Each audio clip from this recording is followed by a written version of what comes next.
Biography start करने से पहले आपसे रिक्वेस्ट है कि आप वीडियो को लाइक ज़रूर किया करें। आपका एक लाइक वीडियो को काफ़ी ज़्यादा रीच देता है। Thank you. आज हम पढ़ेंगे तन्हा बचपन। संध्या को जल्दी ही एहसास हो गया कि अभिनय के अपने व्यस्त जीवन में उसके लिए अपने बच्चों का ठीक से ख्याल रख पाना असंभव था। इसलिए उसने अपने बच्चों को अपने पिता के पास बंगलौर भेज दिया। छोटी सी बच्ची अम्मू को हमेशा अपनी माँ की याद सताती रहती। बच्चे संध्या के संक्षिप्त प्रवास का इंतजार करते रहते थे, जब वह उपहारों और मिठाइयों से लदी हुई बंगलौर पहुंचती थी। दोनों बच्चों को पुस्तकें पढ़ना पसंद था और संध्या उनके लिए बड़ी संख्या में कहानियों की किताबें लाती थी, ताकि जब वह वापस चेन्नई के लिए रवाना हो तो वे रोने की बजाय किताबों में उलझे रहें। आगे वासंती लिखती हैं, बंगलौर के अपने नए स्कूल बिशप कॉटन में अम्मू का मन लग गया था। यहाँ उसने 4 साल बिताए। इसके बाद बच्चों के जीवन में एक बार फिर उथल पुथल आई। संध्या की बहन पद्मा की, जो अम्मू और पप्पू का ख्याल रखती थी, शादी हो गई। वह ससुराल चली गई। ऐसे में संध्या ने बच्चों को दोबारा चेन्नई लाने का फैसला किया। जयललिता अपनी माँ के पास दोबारा आकर बहुत खुश थी, लेकिन जल्दी ही उसे इस बात का एहसास हो गया कि उसकी माँ पहले से कहीं ज्यादा व्यस्त हो चुकी थी और बच्चों के साथ समय बिताने के लिए उसके पास नहीं के बराबर समय था। जयललिता अपनी माँ के साथ रहने की लालसा को कभी छोड़ नहीं पाई। आगे वासंती लिखती हैं, जब वह 10 साल की थी तब उसने चेन्नई के प्रतिष्ठित स्कूल चर्च पार्क कॉन्वेंट में दाखिला लिया। पढ़ाई में अव्वल रहने और अपने मधुर स्वभाव के कारण वह जल्दी ही शिक्षकों की प्यारी बन गई। उसके साथ की लड़कियां उसकी खूबसूरती की प्रशंसक थी। उसका रंग गुलाबी था, जो दक्षिण भारतीयों के लिए असामान्य बात थी। लंबे रेशमी बाल थे और उस पर से खूबसूरत आंखें। एक अभिनेत्री की बेटी होने के कारण उसके इर्द गिर्द ग्लैमर की एक अतिरिक्त आभा भी थी। स्कूल में मिलने वाली प्रशंसा ने जयललिता को जहां खुशी और आत्मविश्वास दिया, वहीं अंदर से वह इस बात को लेकर बहुत नाखुश थी कि उसकी खुशियों और चिंताओं को बांटने के लिए संध्या कभी उसके पास नहीं होती थी। आगे चलकर अपनी आत्मकथा में उसने लिखा कि कैसे 2 दिनों तक अपनी माँ से नहीं मिल पाने के बाद अगली रात वह देर तक जगी रही, उन्हें अपना निबंध दिखाने के लिए, जिसका शीर्षक था मेरी माँ, मेरे लिए उसके क्या मायने हैं। उस निबंध के लिए जयललिता पुरस्कृत हुई थी और उसके शिक्षक को उसका लेखन इतना पसंद आया कि उसने पूरे क्लासरूम में उसे पढ़कर सुनाया। उस रात जब संध्या काफी देर से घर लौटी तो उसे बेटी गहरी नींद में मिली। उसके सीने पर एक नोटबुक पड़ी थी। जब संध्या ने जयललिता को उठाना चाहा तो वह जग गई। बहते आंसुओं के बीच उसने माँ को बताया कि कैसे वह पिछले 2 दिनों से उसे अपना निबंध दिखाना चाह रही थी। संध्या उसके पास बैठ गई और उसे निबंध पढ़कर सुनाने को कहा। जयललिता ने उस घटना के बारे में लिखा है, उन्होंने मेरे गालों को सहलाया और ये कहते हुए मुझे चूमा कि ये बहुत ही खूबसूरत निबंध है। माँ ने मुझे गले लगाते हुए कहा, माफ करना, मैंने तुम्हें इंतजार कराया, ऐसा अब दोबारा नहीं होगा। लेकिन ऐसा बारंबार हुआ। माँ का इंतजार करना एक आदत बन गई। इसी के साथ निराशा और नाराजगी पैदा हुई और वह बेवक्त घर आने वाली फिल्म प्रोड्यूसरों और एक्टरों से चिढ़ने लगी। उसने अपने हाथ लगी सारी किताबें पढ़ डाली, मानो वह उसके लिए इस अप्रिय माहौल से बचने का एक उपाय हो। उसने डॉक्टर या वकील बनने का सपना देखा था, या फिर भाग्यशाली रही तो भारतीय प्रशासनिक सेवा में शामिल होती, परंतु वह फिल्मी दुनिया से दूर रहने के लिए अटल थी। वासंती आगे लिखती हैं, जयललिता को बहुत पहले ही पता चल गया था कि एक्टिंग के पेशे से बदनामी जुड़ी हुई है। किसी अभिनेत्री को कोई इज्जत नहीं करता, चाहे वे कितनी भी मेहनत करें, कितना भी सफल हो। संध्या और उसके बच्चे त्यागराया नगर में शिवगनानम स्ट्रीट पर रहते थे। जब जयललिता 13 वर्ष की थी, पड़ोस में 2 घर दूर रहने वाली एक लड़की ने उससे मित्रता की। वह भी चर्च पार्क कॉन्वेंट में ही थी, पर उससे 2 साल सीनियर। अम्मू को इस दोस्ती पर गर्व था, क्योंकि एक सीनियर आमतौर पर जूनियरों से एक फासला बना कर रखा करती थी। जयललिता खुश थी कि शाम को स्कूल से आने के बाद कोई तो है साथ देने के लिए। दोनों लड़कियां छत पर जाकर बातें करना पसंद करती थी। जयललिता को मालूम नहीं था कि उसकी मित्र इतना नियमित रूप से उसकी छत पर अपने बॉयफ्रेंड से गुपचुप संदेशों का आदान प्रदान करने आती है। लड़का एक जैन व्यवसायी का बेटा था। वह 2 घर दूर सड़क के अंत के अपने मकान की छत पर खड़ा रहता। अपनी मित्र की हरकतों पर गौर करने के बाद जयललिता ने एक दिन पूछ ही लिया कि आखिर क्या चल रहा है। लड़की ने बता दिया कि उसे उस लड़के से प्यार है और उसने जयललिता से उसके माता पिता को यह राज नहीं बताने का आग्रह किया। उसने जयललिता से एक आग्रह और किया कि जिस दिन वह उसके यहाँ नहीं आ पाए तो वह लड़के तक इशारों में यह सूचना पहुंचा दे। जयललिता एक रहस्य की राजदार बनकर, एक प्रेम प्रसंग में मध्यस्थ बनकर बहुत रोमांचित थी। अगले दिन उसकी मित्र नहीं आई। जब लड़के को उसकी मित्र दिखाई नहीं पड़ी तो उसने इशारों से जयललिता को पूछा कि क्या है, क्या वह कहाँ है। जयललिता ने भी इशारों में बता दिया कि वह नहीं आई। उस मोहल्ले में दूध बेचने वाली एक महिला ने एक दिन गुपचुप प्यार से जुड़ी इन हरकतों को देख लिया और फिर अगले दिन उसने इसका दोहराव भी देखा। अब वह भागकर लड़की के घर गई और उसके माता पिता को आगाह किया कि वे अपनी बेटी को एक अभिनेत्री के घर नहीं भेजें, क्योंकि अभिनेत्री की बेटी एक इश्कबाज है जो उनकी बेटी की प्रतिष्ठा को गिरा देगी। लड़की ने जयललिता के घर आना बंद कर दिया। जयललिता को इस नए घटनाक्रम की जानकारी नहीं थी, इसलिए वह पता लगाने उसके घर गई कि आखिर क्या बात है। वह अवाक रह गई जब उसकी मित्र ने मात्र एक दूधवाली की कही बातों के आधार पर उसे अंदर आने नहीं दिया। उसने कहा कि तुमने मुझे लड़के से मिलवाया और मुझे बिगाड़ा है।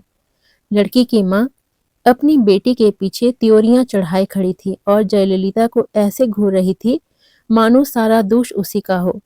जयललिता ने अपना विरोध दर्ज कराना चाहा, लेकिन यह देखकर रुक गई कि लड़की में अपनी माँ से सच कहने का साहस नहीं था और वह उसे बलि का बकरा बनाने के लिए तैयार थी। जयललिता इस घटना से स्तब्ध होने के साथ साथ अंदर तक दुखी थी। अपनी आत्मकथा में उसने लिखा, मुझे विश्वासघात शब्द का मतलब मालूम हो चुका था। मैंने बिल्कुल निष्कपटता के साथ उस लड़की की मदद करने की कोशिश की थी। मैंने सोचा उसके सामने खड़े रहना भी मेरे लिए अपमानजनक है।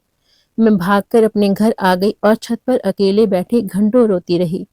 यह एक अपमानजनक अनुभव था। मैंने अपनी माँ को इस बारे में कभी नहीं बताया। आगे वासंती लिखती हैं, संध्या ने शुरू में अपनी बेटी के लिए फिल्मों में करियर की बात नहीं सोची थी, पर वह अपनी बेटी को एक अच्छी नृत्यांगना जरूर बनाना चाहती थी। बेंगलुरु में रहने के लिए चेन्नई आने के साथ ही अम्मू को उस दौर के प्रतिष्ठित नृत्य शिक्षक के सरसा के संरक्षण में रख दिया।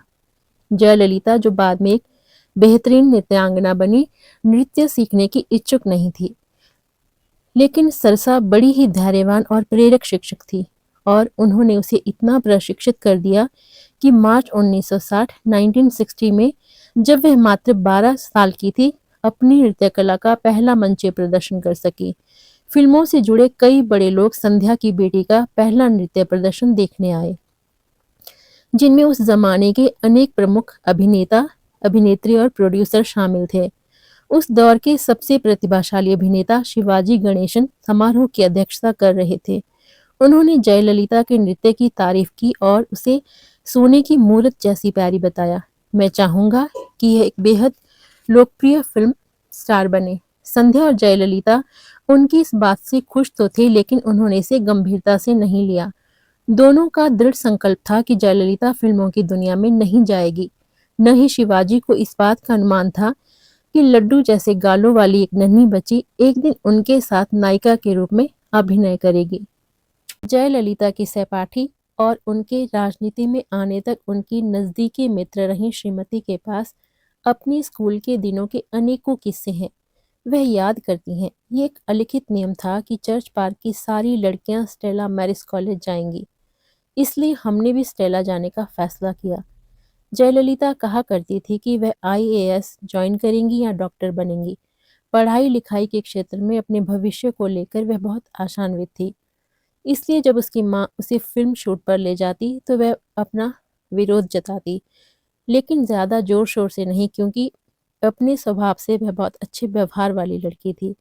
जयललिता अक्सर अपनी माँ से कहती कि फिल्मी दुनिया का माहौल उसे पसंद नहीं है और यह कि फिल्मों से जुड़े पुरुष असभ्य हैं और उसे कामुकता भरी नजरों से देखते हैं। जया कहा करती थी, जब मैं घर जाती हूँ ये कमीने वहां बैठे मिलते हैं, मैं उन्हें देखकर झल्ला जाती हूँ। हर तरह के पुरुष, लंबे, नाटे, काले, गोरे, पतले और मोटे, तेल चुपड़े। माँ मुझे उनके साथ बैठने और बातचीत करने के लिए कहती हैं। मुझे इससे नफरत है। वह इतने चिड़चिड़ेपन के साथ ये सब कहती कि श्रीमती को अब भी वो याद है। जाहिर तौर पर जयललिता को एहसास था कि उसे वह सब करने के लिए बाध्य किया जा रहा है जो उसकी प्रकृति के विपरीत है। शायद उसे भी अपनी सहपाठियों की तरह एक सामान्य पारिवारिक जीवन की चाहत थी। श्रीमती याद करती हैं कि जहां उसे स्कूल से लेने के लिए उसकी माँ या फिर पिताजी आते थे, वहीं जयललिता की कार अक्सर देर से आती थी, इसलिए मैं उसकी कार आने तक उसके साथ रहती। मुझे अपने मैट्रिकुलेशन की परीक्षा के दौरान का एक वाकया याद है। हमें परीक्षा देने के लिए लेडी वेलिंगटन कॉलेज जाना था। परीक्षा प्रवेश पत्र लेने के लिए के बाद हम स्कूल के बाहर अपनी अपनी कारों का इंतजार कर रहे थे, लेकिन उसकी कार आई ही नहीं। जब मेरे पिताजी मुझे लेने आए तो उन्होंने उसे भी परीक्षा केंद्र तक छोड़ने का प्रस्ताव किया, वरना उसकी परीक्षा छूट सकती थी। मेरे पिताजी फिल्म स्टूडियो में फोटोग्राफर का काम करते थे और वह उन्हें जानती थी। वे थोड़ा हिचकिचाई, लेकिन फिर हमारी कार में बैठ गई। इस छोटी सी बात को वह कभी नहीं भूली। बहुत भावनात्मक होकर वह इस घटना की चर्चा करती। तुम्हारे पिताजी ने मदद नहीं की होती तो मैं परीक्षा नहीं दे पाती। वह कहती, देखो, मेरे घर में किसी को चिंता नहीं है। उसे स्कूल से बेस्ट आउटगोइंग स्टूडेंट का शील्ड मिला था। उसने पूरे राज्य में दूसरा स्थान प्राप्त किया था। इसके बावजूद स्कूल के पुरस्कार समारोह में उसके घर से कोई नहीं आया था। श्रीमती ने आगे बताया, वह कॉलेज में पढ़ने की बहुत इच्छुक थी, लेकिन एडमिशन आरंभ होने से पहले ही वह भाग्य के खेल के कारण फिल्म संसार में पूरी तरह उतर चुकी थी और आयरथिल ओरुवन की शूटिंग करने में व्यस्त थी। इसलिए उसने मुझसे इस निर्देश के साथ उसके लिए भी फॉर्म खरीद कर भर देने के लिए कहा कि मैं उसके लिए वही विषय भर दूं जो मैंने अपने लिए चुने हैं। मैंने फाइन आर्ट चुना था और उसके लिए भी वही विकल्प को चुन लिया और शुल्क जमा कर दिया। वह सत्र के पहले दिन कॉलेज आई। स्टेला मैरिस में बहुत कड़े अनुशासन का माहौल था। जयललिता खाली हाथ कक्षा में आई थी, कोई नोटबुक या किताब नहीं। लेक्चरर सुशीला मैरी जयललिता के बारे में कुछ भी नहीं जानती थी। उन्होंने जया से कुछ सवाल पूछे। जयललिता ने कहा कि उनके पास किताब नहीं है। लेक्चरर बहुत क्रोधित हो गई। वह जया को डांटने लगी और उनकी जुबान मानो रुकने का नाम ही नहीं ले रही थी। तो फिर तुम क्लास में आई ही क्यों हो? सिर्फ एक गुड़िया की तरह कपड़े पहनने के लिए? जया दोपहर के खाने के लिए घर गई और फिर कभी कॉलेज वापस नहीं आई। मैंने उससे पूछा कि वह इस तरह गायब क्यों हो गई। उसने कहा कि वह इस तरह के माहौल को झेल नहीं सकती। मैंने उससे कहा कि वह किसी दूसरे कॉलेज में पढ़ने की कोशिश करे। तब उसने कहा कि उसे इस बात का एहसास हो चुका कि एक्टिंग और पढ़ाई दोनों साथ साथ करना असंभव है। वास्तव में वह उस समय फिल्मों में इतनी व्यस्त थी कि उसके लिए पढ़ाई करने का समय नहीं था। वह अपनी पहली फिल्म में एमजीआर के साथ अभिनय कर रही थी। वह आदमी जो उसकी जिंदगी की दिशा को, अच्छा हो या बुरा, पूरी तरह बदलने वाला था। जयललिता बिना सोचे समझे दूसरी दुनिया में कदम रख चुकी थी, इस बात से अनभिज्ञ कि यह दुनिया है सपनों और हताशा की, साजिशकर्ताओं और चालबाजों की, राक्षसों और देवताओं की। कल हम पढ़ेंगे एक सितारे का जन्म। तो फिर मिलते हैं कल।